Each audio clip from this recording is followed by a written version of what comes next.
What is up, guys, and welcome to, I don't know, first of all, we need to establish that this is a BattleGround 2016 review and a Raw review, or just one. Should we do both shows in one video, or should we just do one show? One show. So this is a BattleGround 2016 review. I am, again, with Long Dick Sham, who will have to do the forfeit, but we'll get into that later on at some point. Okay, so the show kicked off in the only way it could, and actually I feel like I have to mention before anything else, as I bring up my notes here, that Breezango actually beat the Usos. I was fucking sure.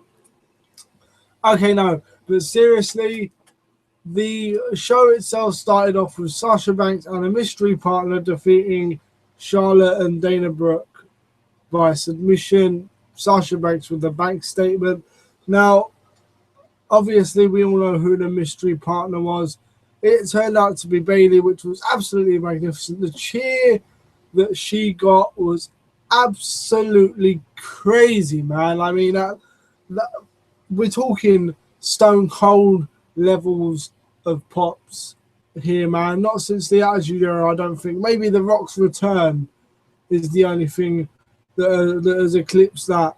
I mean, it was fucking, it was crazy, man. It was absolutely, it was good, man. I mean, Bayley deserved to be there. They keep pushing it's a one night only deal, and if that's the case, that'll be such a sad thing, considering that, you know, I know that, you know, women have just been drafted and everything like that, and SmackDown's now live and all of this, but Bayley deserved more, and Sasha Banks deserves to be women's champion. More on that in the next review that we do, which will be out shortly.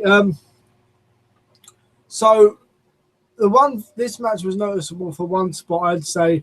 Dana Brooke tried pulling Charlotte out of the ring, and she is green as fuck. I don't want to get onto anyone, but man, it's not good. Like, she pulled Charlotte out in a way that almost felt like it would snap her fucking legs off. It wasn't good, man. Dana Brooke, I'm not trying to be deep to you, but you belong in NXT, man, surely. As Shamus just said, practice, like, she needs it thoroughly. The Wyatt family, well, no, I actually have to say, just before we move along, that Sasha and Bayley, they did indeed share like a nice little hug after the match. And bring Bayley up to the main roster already. It's time, but hell, I'd even say if anyone can actually rival Sasha for being over on the main roster, it would probably be Bayley. Can Bayley's character work as a heel? That would be something interesting to dabble into. Not necessarily that Bayley needs to turn heel. No one's even bothered saying that, but it would be interesting to dabble into.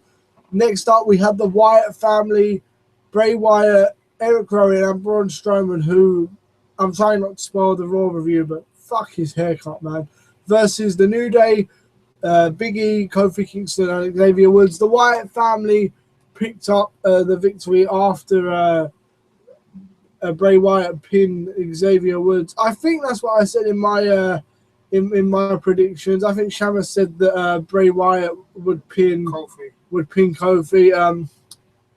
The storyline kind of built itself up to be Xavier versus Bray. The storytelling in this match was excellent. The moment that Xavier was kind of, you know, scared of Bray Wyatt and thus forth, and then he actually overcame it, but he was hypnotized to an extent. He overcame it. The crowd popped like mad.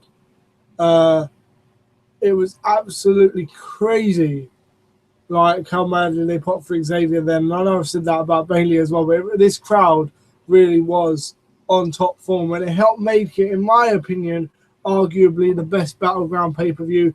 Not to say that the ending wasn't better than last year's, because Undertaker came back and chokeslammed Brock Lesnar and all that lovely stuff to lead up to their beautiful series of matches last year.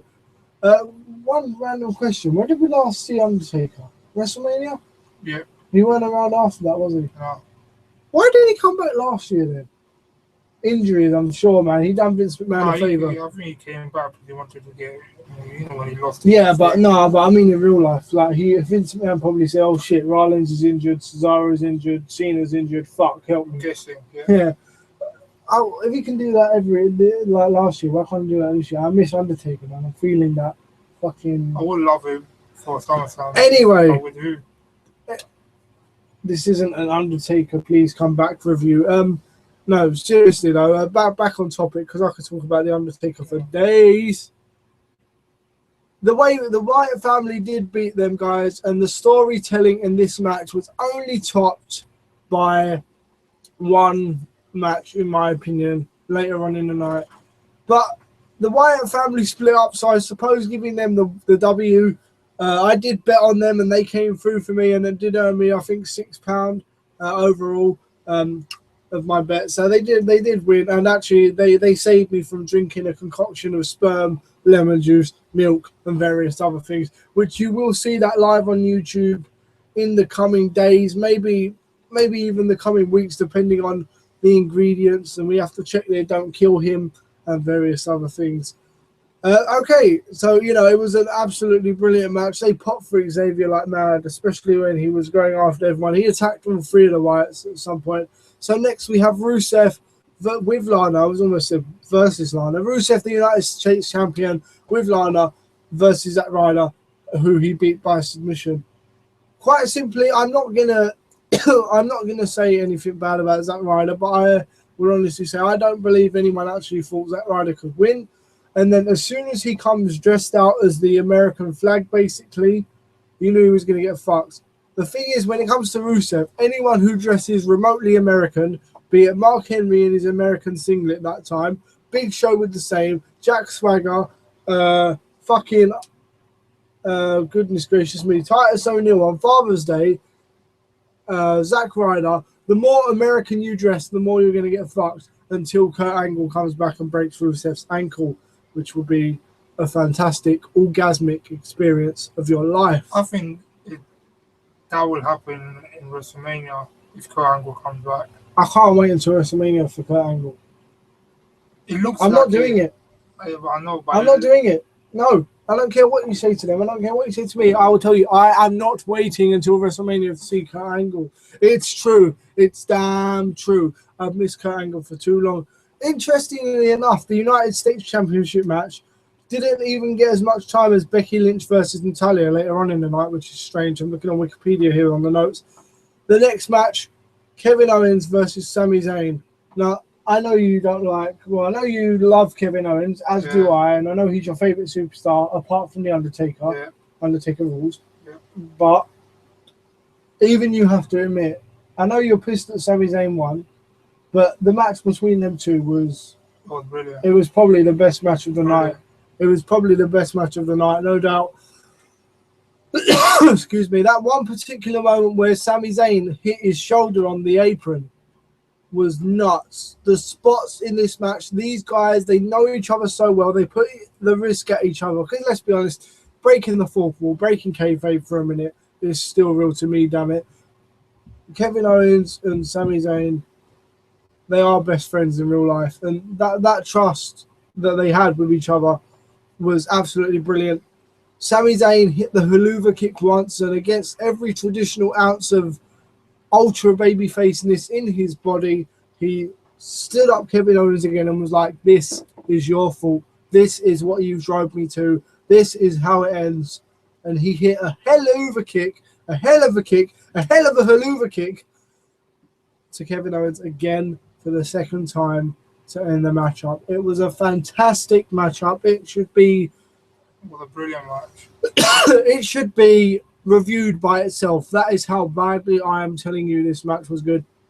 We've had a few match of the year contenders. We've had Jericho versus Styles. We've had this match.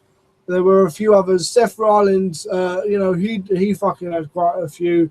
AJ Styles, I'm not going to say with Roman Reigns was match of the year, but he done some great matches. And although I don't want to spoil it, Sasha Banks versus Charlotte from Raw this past week was absolutely brilliant as well. And man, if that match, now I'm not sure about Sami Zayn because I still feel like I'm getting to know the Sami Zayn character on the main roster. I knew him in NXT, but I'm still seeing what he's all about on the main roster. But as far as I'm concerned, KO Mania, Kevin Owens needs to be a champion. And I know, again, I don't want to spoil it, but there's 2 contenders now for a title belt on Raw. I'm not going to say more than that. Unfortunately, one of them is not Kevin Owens, but Kevin Owens is a rare breed in wrestling. He can play a heel and get booed. No, sorry, he can play a heel and get cheered, but still be a heel. He can play a heel who can get booed, and that's what a heel is in the traditional sense. Or even again, he can play a heel who can get cheered, but as he does now, doesn't acknowledge it. The trash talk in the ring is brilliant, and I hope they resist the urge for a while, but when they do it, eventually Kevin Owens is going to save Sami Zayn from a beatdown, eventually, and Kevin Owens will turn babyface. When they do that, as long as they keep Kevin Owens talking trash in the ring and that like he does now, he will be, I'm honestly saying this, Kevin Owens would perhaps be as popular as Stone Cold was back in the day. Back in the day, you had the popular guys, The Rock, Triple H, Kurt Angle, Undertaker, and Stone Cold. They were the Fantastic Five, if you will. This day and age, Seth Rollins, Yes. Kevin Owens, Finn Balor. Now, I know he's only just come, but everyone loves Finn Balor. Oh, come to the main roster. Bray Wyatt. And gonna get slight hate for it, but I really, really, really do feel like, did I say Kevin Owens already? I think I did. Yes. I really do feel like Enzo Amore and Big Cass, they can be such a big act by themselves and on their own. But moving on, Natalya defeated Becky Lynch by submission. There was only really 2 disappointing matches of the night, and I'm not even talking about disappointing as though I would want to win. The match was good, and the Divas done well. The women's wrestlers done well. But the fact that Natalya beat Becky by submission, yes, it was playing great ring psychology, and yes, it proved that Natalya is the veteran, and yes, it proved that Becky Lynch has a lot of heart and wouldn't give up until she absolutely had to. But come on, unless Becky does something major on SmackDown Live tonight, then I don't even know, man. She deserves much better than this. And hopefully she gets it. I worry that Becky's getting lost in the shuffle. If she loses to Eva Marie on SmackDown or something like that, I'm going to go mental. Fuck it. Anyway, The Miz with Maurice versus Darren Young with Bob Backlund. We're gonna make Darren Young great again for the Intercontinental title. It went for like 8 minutes. It ended in a double disqualification after Maurice slapped Bob Backlund. Bob Backlund stared at Maurice and went, "Arr," and then his shirt fell off or something, and then, oh my God. And then Darren Young hit a chicken wing crossface outside on The Miz. First of all, I suppose I wouldn't even call it a disqualification myself because the beef was with Bob Backlund and Maurice. And it was either a double count out of, I don't know, but fucking, I hope, I didn't see Darren Young last night that much. I mean, I saw him like fucking when it came to like a backstage segment, but like I hope he ain't getting lost in the shuffle. But see, what's weird about that is that match arguably could be left open to a rematch. But the thing is, with them being on separate brands now, there probably will be no rematch. Enzo Amore, John Cena, and Big Cass versus the Club. Now, the match itself was good, and you know, a lot of people, I will say this, a lot of people had beef with the fact that John Cena pinned AJ Styles, right? I like AJ Styles. I do really think AJ Styles is phenomenal. But here's the thing, right? Here's the thing. John Cena is no longer the main. Well, I wish he was because I don't want it to be Roman Reigns. But John Cena isn't like the main guy of the. Well, he's the face of the company, but he's not like in your face as he was. The fact of the matter is, people got mad at WWE for years because John Cena was always the top dog. When was the last time? And I'm not talking about now. I'm talking about from like 2005 to like 2012 or 2013. I'm talking about that, right? Before the debut of the Shield. Forget the Shield for a minute. Okay. People moan about John Cena being on top, but can you name me one other person that worked in the company from 2005? Anytime, it could be in 2000. It could be any time from 2005 to 2013 that actually had the chance to become a bigger star as John Cena did.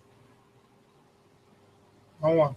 Maybe Randy Orton, but he was always up in the main events anyway. Mr. Kennedy got fired due to political reasons with Randy Orton and shit like that. Fair enough. He was a big one. Who else I'm trying to think of? Like Eddie Guerrero and Chris Benoit would have been good, big players now. I really do believe that. Eddie Guerrero sadly died. God bless his soul. Round about the time Cena rose to prominence, or a couple of months after. Benoit, we all know what happened there. I don't want to really mention that. Fucking Bobby Lashley, he was unhappy with his position in the company anyway. He was unhappy with the treatment of his wife. He left. 2009, maybe the Nexus was the one bad decision that was made when it came to John Cena. Like, they didn't win at SummerSlam, but realistically, the only other big star during that time, Daniel Bryan, he was in the main event of WrestleMania 30. So, you know, there we go. It's only, excuse me, it's only in the last 3 years or so that we've had the star power so John Cena can actually take a step back. Your Seth Rollins, your Kevin Owens. There is one here. I know he became a dick and went to go beef up in UFC. CM Punk could have done it too. Yeah, but again, CM Punk really, 2011, fair enough. The whole once in a lifetime thing with The Rock, that was stupid. So the Nexus and the whole once in a lifetime thing with The Rock, where CM Punk, but even then, see, I know he didn't main event in the pay-per-views that much, but see, even then, CM Punk was the WWE champion for like 400 days. What's he got to complain about? Admittedly, he did deserve to main event WrestleMania, but we're getting off topic. The point is, people bitch about John Cena not allowing room for new stars. When has there ever been room, apart from the Nexus, which was dumb? And I'm not a Let's Go Cena guy or a Cena Sucks guy, but like the whole Nexus thing was dumb. And CM Punk was the WWE champion for God knows how many days, so it's kind of irrelevant. Seth Rollins, even Roman Reigns, Dean Ambrose, AJ Styles, Kevin Owens, Sami Zayn, Finn Balor. Who else would you say is a big superstar at the moment? That's it, really, I think. Okay, so that's even if Bray Wyatt. Yeah, Bray Wyatt. That's 8. And admittedly, Cena won against Bray Wyatt at WrestleMania 30, but then he lost the rematch but won the feud. Okay, fair enough. 8 people who have only been around in the last 3 or so years, and then Cena's moved separately. But I will say the main talking point of this match is how John Cena elevated Enzo Amore and Big Cass with that promo, and it was absolutely brilliant. And as I was saying, John Cena getting the pin over AJ Styles is not a bad thing at all, simply because it was a top rope attitude adjustment. No one kicks out of that, which doesn't make AJ look weak at all. Secondly, AJ won the match at Money in the Bank. Cena wins this one, and he pins AJ to get his win back, which then leads to a rubber match, a third and final match at SummerSlam, which, in my opinion, was absolutely perfect.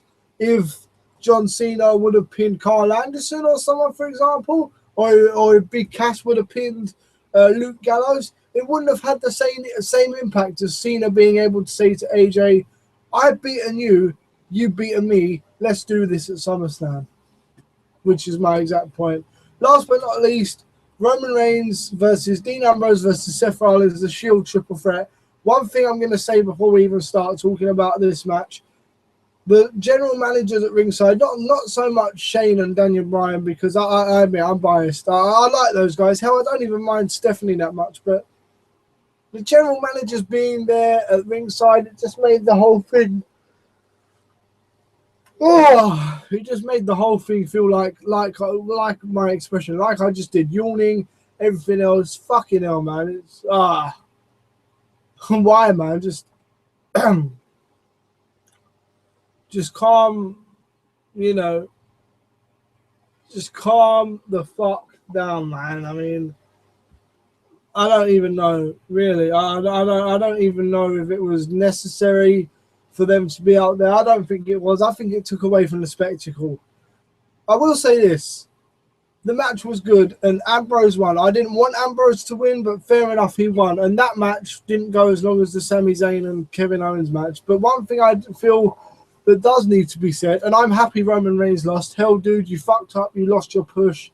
No one wanted you on top anyway. I don't even want to be deep to you because I actually feel sorry for you because you've lost your last 2 pay-per-view matches and you got pinned on Raw. I don't want to be too deep to you. I don't want to be strong with you, but He sucks. you deserved it, man. You fucked up. You did what you did. And I suppose Dean Ambrose hits the dirty deeds on Roman Reigns. Was it on Roman Reigns or was it on Seth? He hit it on Roman Reigns, didn't he? And he got the pin. Reigns beat Seth, And then Roman Reigns' cousins, the Usos, are holding Dean Ambrose up on top, like, yeah, you won, dude. In their head, they think, this fucking sucks, man. Fucking lost again.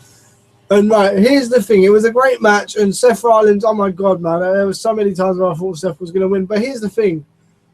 Even in losing, Roman Reigns looks too strong. He fucking kicked out a bare finishers. He got the Shield powerbomb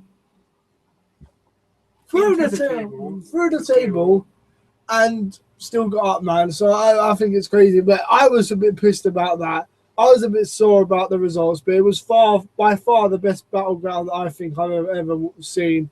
And I suppose it set the tone for the new era that was happening on Raw. Anyway, for now, guys, this is going to be it with me and Sham. Hopefully you have enjoyed it. If you have, don't forget to leave a rating, comment, and subscribe. Sorry if this was a bit short. Sorry if it was a bit long. I don't really know because I can't really see anything else on Hangouts. On Hangouts when we do this. Until next time, guys. Stay tuned for our Raw review. That might even be up tonight. We're out. Peace. What did I do? I fucking like the club. What? Fucking hell. I am so... Oh, shit. It's still rolling. I need to go. Okay, you know what? I'm going to come and say it. Bonus extra bit. I know it's a bit of a spoiler for the Raw review and shit, but I am so happy that Finn Balor is in the main roster and he's made the impact that he has so far. For those of you that tune into our Raw review, find out exactly what I mean then. We're out. Peace. Fucking hell.